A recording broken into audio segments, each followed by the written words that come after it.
Ok, comenzó a grabar. ¿Ya empezó? Sí, espérate, yo bajo esto. Entonces te voy a presentar en 2 minutos, ¿te parece?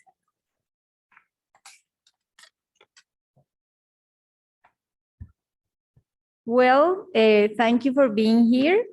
First of all, I would like to thank the Foreign Languages Department and its club, the Foreign Language Society, for organizing this event. And I want to offer a very important and special thanks, of course, to Lorena, who in a very generous way was coming to here today to present her latest work. And to those behind the scenes who make always possible any of the events we put on.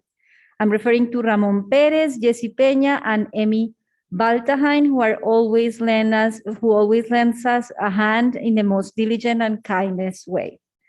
Thank you as well to all of you for joining us today, in spite of the difficult circumstances that we are facing. It is always a pleasure to introduce and celebrate the work of a colleague in the department. So I'm very honored to welcome Lorena Ellis today and to accompany the presentation of her most recent work in translation. Lorena Ellis holds a BA in Portuguese, German, and English literature from the Universidade de São Paulo in Brazil. She also holds an MA and a PhD in German literature from NYU and a second MA in Spanish and Portuguese. At QCC, she has taught German language and culture and Latin American cultures for 25 years. She has published articles in specialized journals and a book titled The Reception of Brecht in Brazil. Her first translation of Antonio Pedro's Tota's work was published in 2009.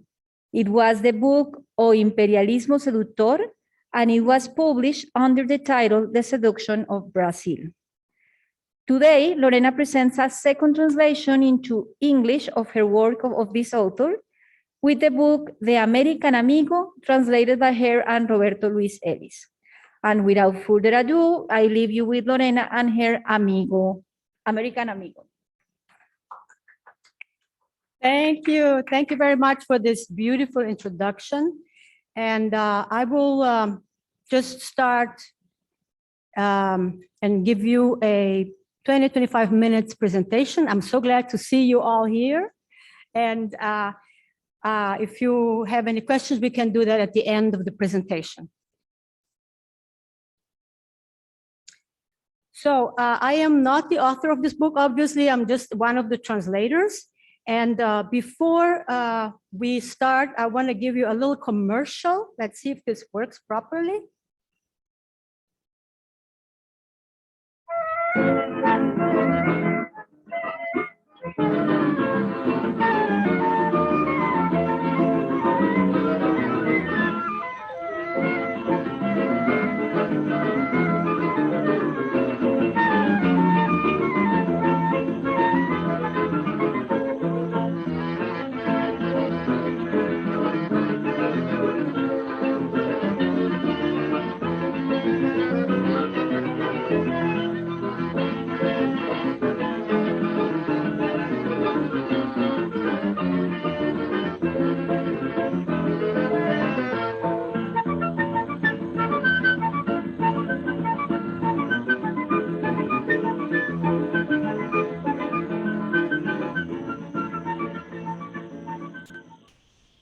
That was a commercial from the publisher.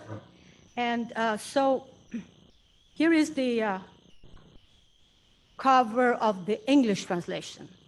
You can see on the cover of the Portuguese translation is Rockefeller with some ladies from the high society in Brazil when they gave him a special award. And then on the translation, you can see the Brazilian President Vargas. He was the Brazilian president from 30 to 45, and then again from 50 to 54. So he was a long time president. I'm lost here. Okay, but before I go into the book itself, I want to say a few words about the author. The author is Antonio Pedro Tota. This is a picture of him when he was here presenting the first translation I made of his book. Tota is actually the pen name of Professor Antonio Pedro, who teaches contemporary history and history of the United States for the international relations courses at PUC in São Paulo, which is Pontifícia Universitária Católica. Tota published many books in Brazil, and but translated, he has only the previous one I translated and the one that I'm presenting today. But he even wrote a book about the Americans. It's called Os Americanos, but it was never translated into English. So before going into the American Amigo, it is important to mention Tota's previous book about Brazil-US relations, translated as The Seduction of Brazil. So you can see it's the same picture here, the same image. We have here President Roosevelt, and in the back here with a white hat is President Vargas. And this is and they are surrounded by military people, as you can see, because Getúlio was actually a dictator, if you want, in that sense, and he stayed in power for very long, very populist president. And this is a picture that was taken when President Roosevelt came back from a very important meeting with world leaders in Malta, around 41. So the author was here at UCC before, around 2010, I believe. You can see there is a book right on next to him, and we had guests, we had students from Latin American history. You can see Madrigal is there, and here is Professor Visoni, and some students from Latin American culture, my course. So this book here, the translation of this book was published by the University of Texas Press. And that's what I quoted here is what they put in the book, which is a fascinating study of how the Roosevelt administration used mass media, including films by such luminaries as John Ford, Walt Disney, and Orson Welles, to promote the American way of life to Brazilians, and how Brazilians actively interpreted, negotiated, and reconfigured this effort at cultural seduction. That is the facade. There's much more behind this book, which was that's why the translation is The Seduction of Brazil, because the Americans wanted to convince the Brazilian government to stay on their side against the German Nazis. That was the frame. The cultural part was more like the entertaining part. If you want to know more about this book, there is a link here. Let me see if I can get into this link. That's from the University of Texas Press. If you scroll down, you can see here under description, there is a summary, and then you have the table of contents there. You can see all the main points. And then if you go into excerpts, you can also see, this is pretty much the preface of the book, and you can see the main titles from French to English, because it talks about how Brazilians went from Europe-centric to American-centric. And so also the language follows. Then you have Americanism as a paradigm. You have further down Germanism as an alternative paradigm, because this Brazilian president was pretty much right ideologically, and at the beginning he kind of admired what was going on in Germany, but then he changed his mind. And then about the good neighbor policy, the intellectuals, Americanism, and I think it was one more, from Anglo-Saxon America to Ibero-America, like more concentration in Latin America. So this gives you an idea of, reading this gives you a pretty good general idea of what, now I messed up, I think. You closed Google, right? Yeah, here we go. So that was, in this book, Nelson plays an important role. That's why I wanted to start with this book, because he had been appointed by President Roosevelt, who was a Democrat, and Nelson was a Republican. But Roosevelt appointed him as the coordinator of Latin American affairs So he went to Brazil and worked with the American government as a representative of the American government from 41 to 45. During this time, Rockefeller made connections with important Brazilian political, industrial, and other leaders.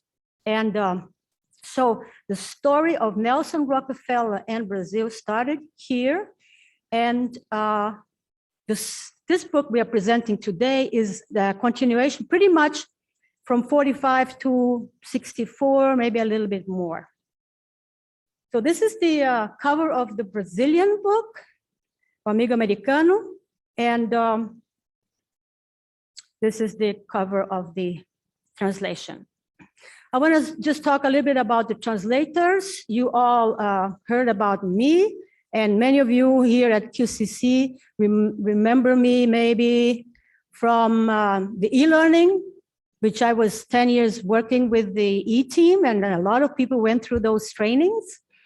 And maybe you remember also from the Senate. I was chair of the curriculum committee for 6 years, different times. So I would always present here in the Senate in the same room.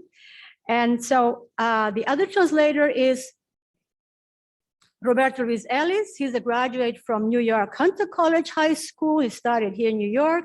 Then he has a BA from Middlebury College in sociology and anthropology, and an MA with concentration in cognitive linguistics.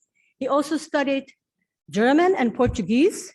He spent a semester in Brazil at UFF, Universidade Federal Fluminense in Niterói, Rio de Janeiro. And he is currently enrolled at the Johannes Gutenberg Universität in Mainz, Germany as international student in Masters of Arts Philosophy program. So here, just to give you an idea what the author did to write this book, where he got his information from. So aside from many, many archives in Brazil, he was a visiting scholar at the Institute of Latin American Iberian Studies Unit at, where this thing is hidden. And he had a grant from FAPESP, which is a Brazilian institute that gives grants for academics, and from Fulbright. Then he was a visiting scholar at the History Department of the Catholic University of America in Washington, D.C. in 92. And then again, he was a visiting professor at Pace University in 96. And finally, he was a fellow. He received a Rockefeller Archives Center fellowship to research Rockefeller documents in 2004. So he spent a lot of time in Brazil. Of course, he lives there normally and teaches there. But then here also a whole year once, and then a few semesters here and there. So now we come to the book finally. So the book has a foreword. I'm gonna take this off. The book has a foreword by Edward Tassinari. He is a professor of history at the Maritime College, and he is a good friend of the author for many, many years. They were TAs at the Miami University for a while. And so the book starts with a prologue, which is a very interesting prologue. It starts with two spies from Nazi Germany arrested here in New York City. And one of them had a letter for the daughter-in-law of the Brazilian president. So that was a very interesting intrigue that started, and will be discussed in more details in chapter 3. So then that's why Nelson got into the circuit here to find out about what is the connection here between the Brazilian president and the Nazis and so on. Chapter 1 is the making of Rockefeller. 2, the discovery of Brazil by Nelson Rockefeller, obviously. And then chapter 3, the rediscovery of Brazil by Nelson. And 4, sowing well-being, part 1, part 2. And 6, letters to the Amigo Americano, an American in the land of favors. 7, art and culture, recipes for the Brazilian elite. And then finally, epilogue, mission accomplished, question mark. The readers have to decide. So I'll go through the chapters briefly. I mean, this is a simplistic way of going through this because I'm a translator, not a historian. So I'm sure if a historian would have made this summaries, it would look quite different. Anyway, chapter 1, a brief history of the Rockefeller family, the birth, the childhood, the youth of Nelson Rockefeller, in more detail, emphasizing his religious education and overall liberal tendency. From an early age, Nelson demonstrated a strong leadership. During the Great Depression, Nelson assisted his father, John D. Rockefeller Jr., with the enormous Rockefeller Center project. With the election of Roosevelt, the New Deal was inaugurated. The text demonstrates how Nelson Rockefeller sympathized with the Democratic president's reform policy. In the second chapter, Nelson's first trip to Brazil in 1937, he went as a private citizen there. The nationalistic policies of President Vargas, as you can see here, he was in power 30 to 45, and then again 51 to 54. Government supported research that would transform Brazil into a modern country. This drew the attention of Nelson and his advisors, who began to design projects considered less imperialistic for Latin America. FDR's government policymakers knew that the US needed Latin America's help to face the German threat. Brazil had a prominent position due to its natural wealth, and particularly regarding its strategic location to defend the South Atlantic. Nelson's trip to Brazil and Latin America at large, he didn't stop only in Brazil, he went to different countries, was like a political crash course. And you can see here in this map, different places where he went. So it was a crash course for his team to better understand the situations of the southern neighbors. After Germany occupied France, Nelson was invited to work in the FDR's government to persuade Latin Americans to support the US should war reach the Americas. So he was then an official part of the government.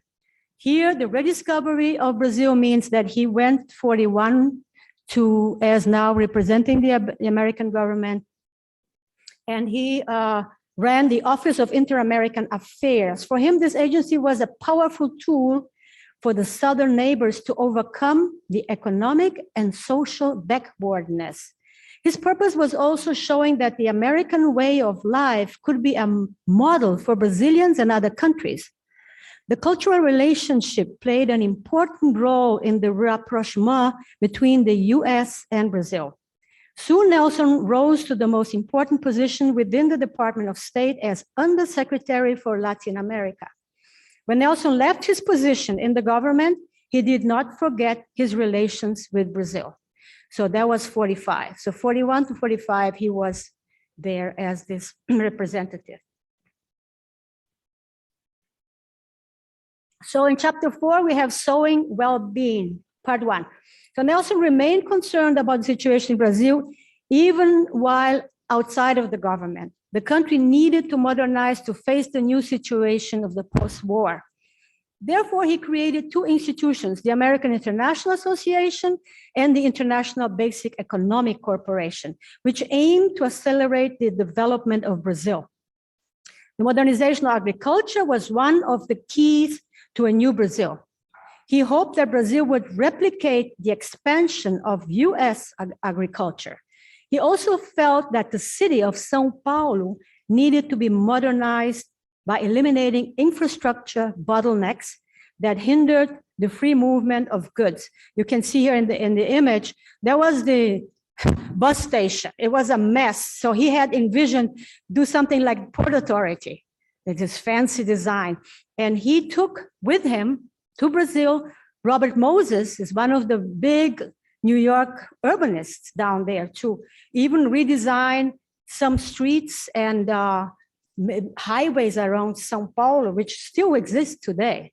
So he did a big job in terms of working on, especially that mega city, São Paulo. Okay, now we continue with the well-being. Nelson, in chapter 5, Nelson's other goal was to use all possible means in preventing Brazil for socialist or communist political solutions. He was very concerned about that. On his fourth trip to Brazil, he joined several Brazilian entrepreneurs in modernizing the corn crop, and he created an association to help small farmers in the state of Minas Gerais employ techniques similar to those in the United States. He also imported like types of pork, pigs and stuff, and horses, all kinds of things they did at the time, not only corn.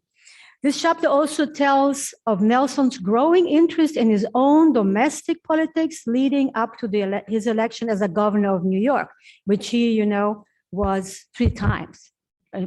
He was elected for a 4th time. Chapter 6 is Letters to the American Amigo, an American in the Land of Favors. And this is the chapter that the author used for the title, because in all these many letters that Nelson received from many people in Brazil, they would always write, Caro amigo americano, so to be on his nice side. So this chapter demonstrates how well-known and popular Nelson Rockefeller was in post-war Brazil.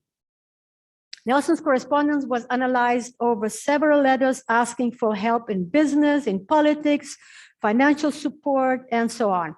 Most of the letters were from simple people, but some were also from powerful businessmen and influential politicians. So as I said, the title of the book comes from this chapter.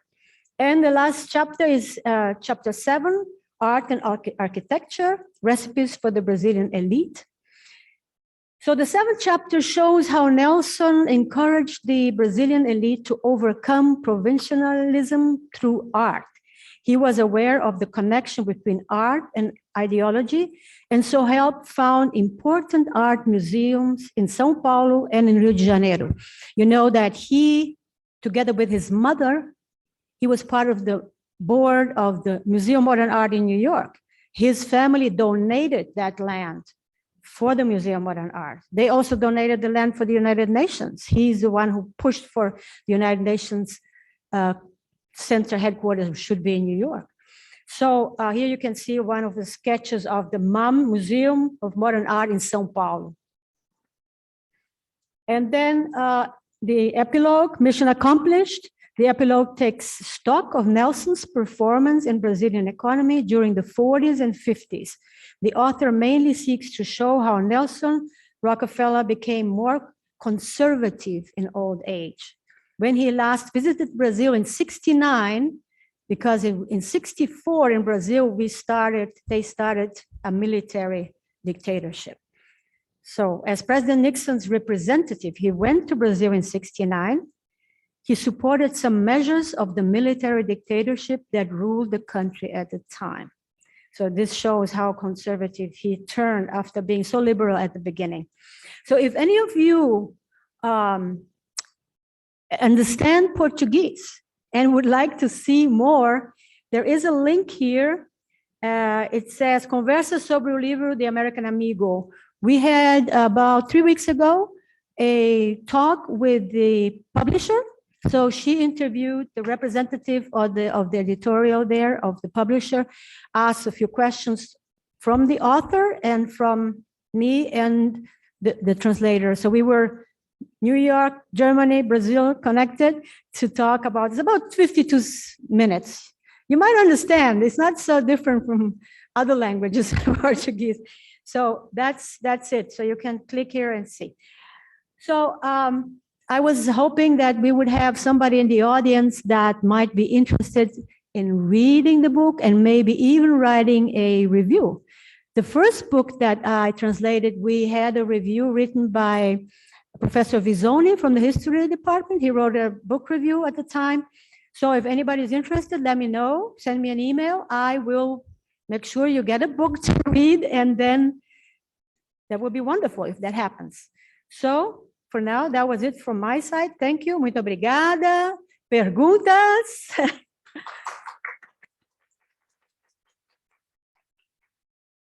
Have any questions? Any questions that is not necessarily historical content, maybe translation or whatever you feel like it would be interesting.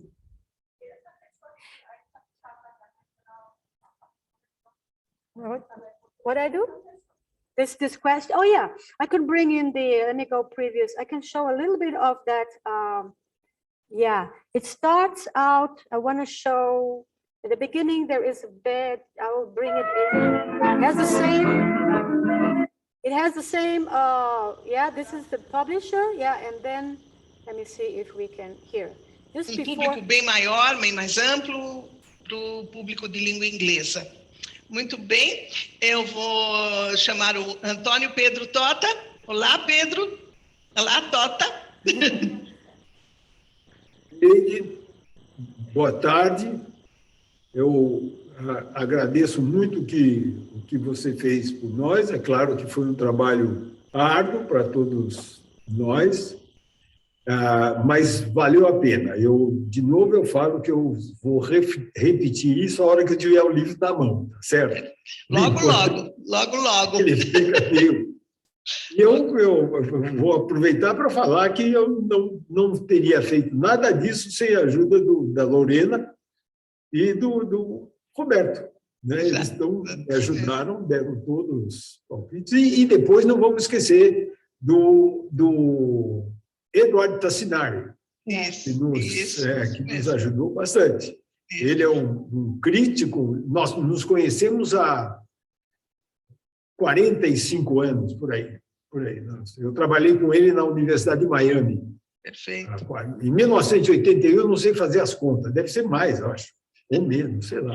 Eu vou só falar um pouquinho sobre a sua biografia, que é extensíssima, mas vamos lá. Antônio Pedro Tota é pseudônimo de Antônio Pedro, que é PhD doutor em História Social pela Universidade de São Paulo, USP, pós-doutorado pela PUC de São Paulo e pela Columbia University. É professor da PUC de São Paulo e tem experiência na área de História Contemporânea, com ênfase em História dos Estados Unidos. Agora eu vou pedir para que a Lorena Ellis esteja aqui conosco. Olá, Lorena. Olá, tudo bem? Oi, eu queria agradecer por você ter apoiado e publicado esse livro e também por ter organizado esse encontro maravilhoso que deu certo, graças a Deus. Isso aí, Lorena. A Lorena é PhD, possui bacharelado em literaturas português, alemão e inglês pela Universidade da USP, no Brasil, e recebeu um PhD em literatura alemã pela NIU. Em 2004, obteve seu segundo em MA, em espanhol e português na instituição anônima. Lecionou alemão na Duchess House, na New York University, Brothers College, na Drew University. Ok, está complicado aqui, Lorena. Tantas siglas e tantas palavras. O seu currículo especial. Muito obrigada por estar aqui, está no livro, e aí a gente vai divulgar bastante também. Agora eu chamo o Roberto. Roberto Ruiz, que está na Alemanha. Olá. Boa tarde. Também agradeço muito por estar aqui e aqui que podíamos nos juntar assim pelo Zoom, que nunca aconteceria sem essa tecnologia. É verdade, Roberto, você tem razão. Então, it's my son, you know. So yeah, it goes on. First, she asks Antonio Pedro about the history, why he started with this Americanism, and when it started. It's a very interesting discussion because of the influence America had in Brazil. The first book is basically also as undertitled like the Americanization of Brazil, right? With this influence that they brought with culture. There was a Rockefeller, since he had connections with the Museum of Modern Art and art in general, he invited many Brazilian singers to come to the US, and he invited American musicians and filmmakers like Walt Disney to go to Brazil. And Walt Disney, even that was one of the topics that the author presented in the previous book. Walt Disney even created a character, a Brazilian character. It's called Zé Carioca. It's very funny. It's like a parrot, and he has like a dialogues with the parrot and Donald Duck, you know, in his animated cartoons. And so Zé Carioca, he's called Carioca, like the people from Rio, right? Zé Carioca is representing the Brazilian culture, and he tells him about the samba and the cachaça and the dances, and gives Donald Duck some Brazilian rum to get really into the spirit. So it's very interesting. But there were many film exchanges of, music, films, and also another thing at the time they did was bring the idea of supermarkets, like super huge, like macro. There is one still called macro in Brazil, because that would facilitate the transport between agriculture and the city, and bring the goods to the city. So you have any questions? I can turn this on and walk around.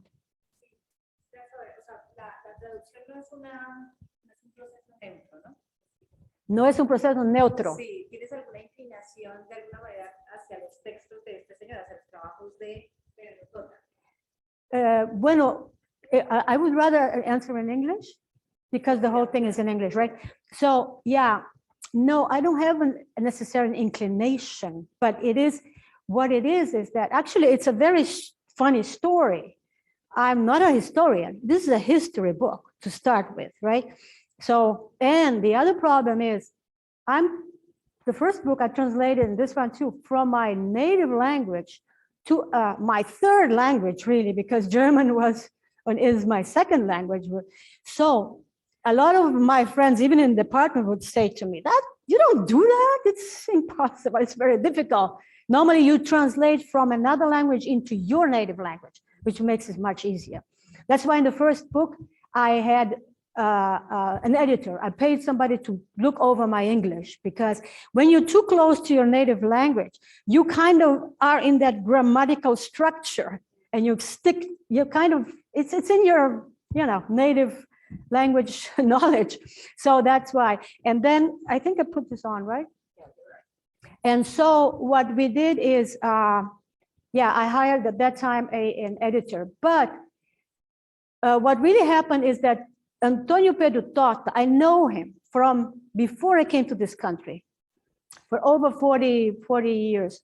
And he was a friend of my husband's friend, and who introduced me to him just before I came here. Saying, "Oh, Tota also goes to America many times, maybe you'll meet there, I want you to know him." So when he finished his first book, the Imperialismo Sedutor, I was at NYU doing my second master's for Spanish and Portuguese. And I had one course with Professor Udici, I remember, it was Latin American culture. So I told him, for one of the essays we had to write, can I write a review of this book that I just got the manuscript, it wasn't even published yet. So I just made my version of a review, right? And I sent it to the author after I did also get a grade for it at NYU. So the author said, "Lorena, você tem que trazer esse livro. You have to translate this book when I'm finished." And he started bugging me, right? And I said, well, I never did this. And finally I said, okay, let's try.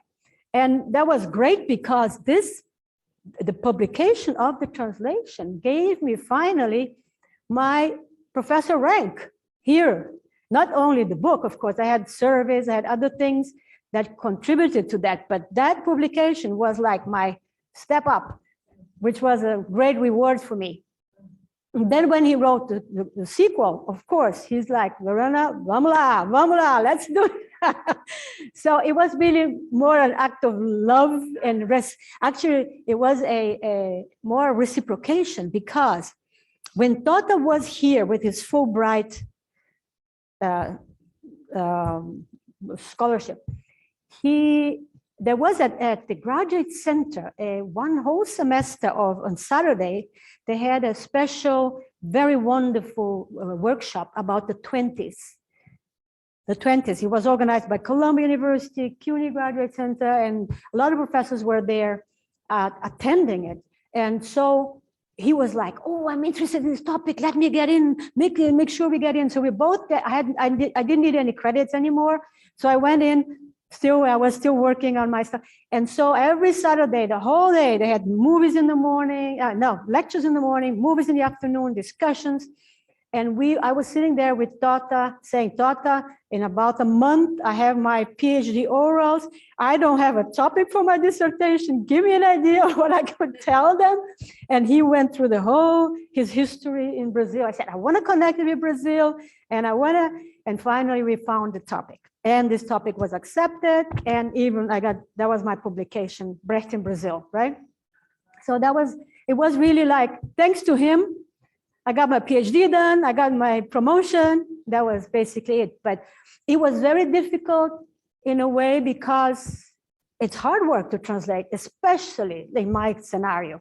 That's why in the second book, I asked Roberto to work with me. And he really was fantastic in terms of being a young person, a Native American, actually. You see his Portuguese, he has a little bit of a hesitation sometimes. But even expressions that Tota used, he would kind of correct it as a politically correct. Now you cannot say that, you know.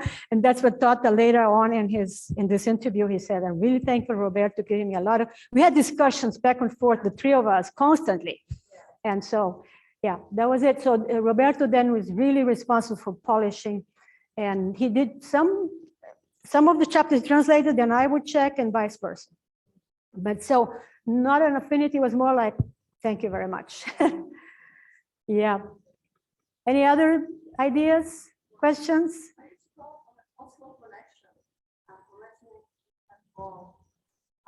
Because this was a kind of foreign policy. Yeah, U.S. American relations, yeah. And it was about the time after. First it was in Brazil at the end of Second During the World War, yeah, 41 to 45. You've been back afterwards, many times. Any connection with the foreign policies of the United States at the time, with the reconstruction by the Marshall Plan?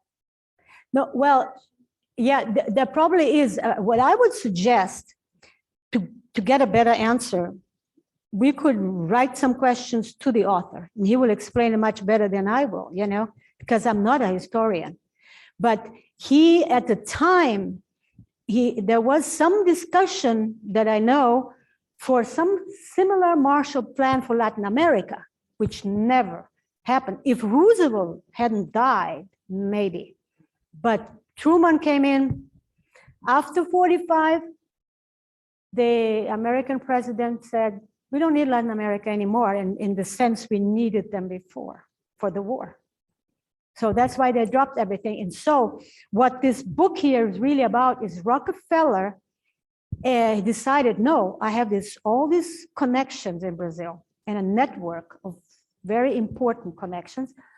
And he took a lot of his friends from Chase Manhattan and a lot of very rich people that had a lot of money. And he went like basically a private citizen doing all this work with helping agriculture. All this was done not as a governmental person, you know, representative of the government. It was more of a private initiative.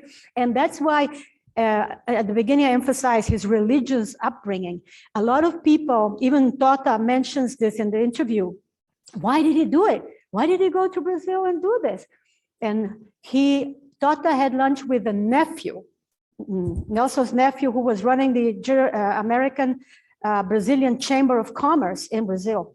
One day he said, why did you do it? He said, mission. It's like some call him the capitalist missionary or something, because he thought he could help people, and he had his capitalism was very much in a social way. It was many times, there are situations in the book where you can see where he even says, I mean, people with a lot of money, the capitalists should be more socially conscious, because this whole thing can turn against us if people exploit people in the lower class too much, which is happening right now, as you can see. People refusing jobs because they're not surviving on the jobs. You see, there are more jobs offered than people taking them. That's what's happening now. And you can see in this book, this Republican Nelson Rockefeller at that time If you read the book, you start thinking about the Republican Party now. What? About that at the beginning, I said, what? I don't think it will cooperate. There's a major difference here. So, yeah. Tota goes next year to New York. We hope he can breathe here. Yeah, that would be nice. Yeah, he's kind of almost retiring, and his health is fragile, really. But we'll see. He would like to come, I'm sure. He always likes to come, but we'll see. Yeah, he's a very, very nice person to talk to. And that's the thing. In this discussion, the publisher asked us, "What has surprised you in this book?" You know, what us, the translators. And I was saying, what I really liked and surprised, made the translation easy, is that Tota has a very nice style. Like, it's almost like somebody telling a story, right? It's a storyteller. But of course, bringing facts supported by strong historical evidence. But it's like you read a story. And it's very nice and very easy to follow.